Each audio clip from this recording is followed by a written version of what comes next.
Moro.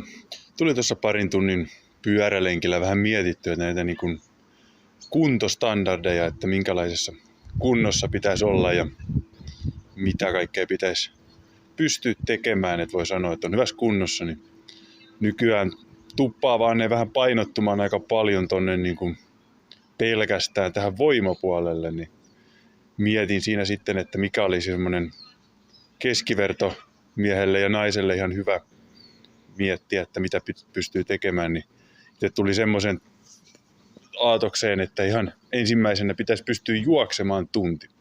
Ei ole väliä vauhdilla, mutta juoksemaan tuntiputkeen. Eli lähdet liikkeelle, etkä ota yhtään kävelyaskelta tuntiin.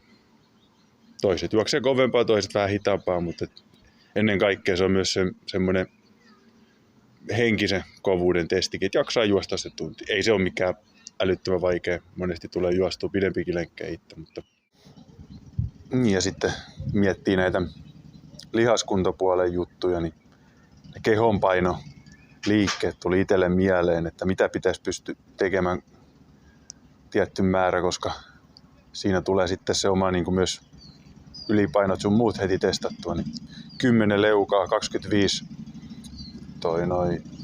punnerrusta ja 25 noita sissykyykkyjä, niin siinä olisi aika hyvä. Ja nekin tehdään juurikin todella puhtaasti, eli leuavedossakin päästetään kädet suoraksi alhaalla ja ylhäällä leuka käy tangon yläpuolella ja punneruksissa maat. Rintakehä koskettaa joka punneruksessa maata ja kädet käy suorana, että ne ei ole mitään lyhyitä tikkauksia. Niin, mitä mieltä te olette noista? Onko noissa mitään perää ja pystyttekö itse tekemään noita ja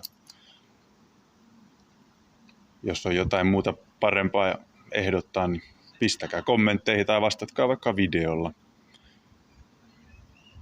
Ja katsotaan, jos mäkin vielä jossain kohtaa nämä itse tekisin ja katsotaan, mitä pystyn ja mitä en pysty tekemään. Moro!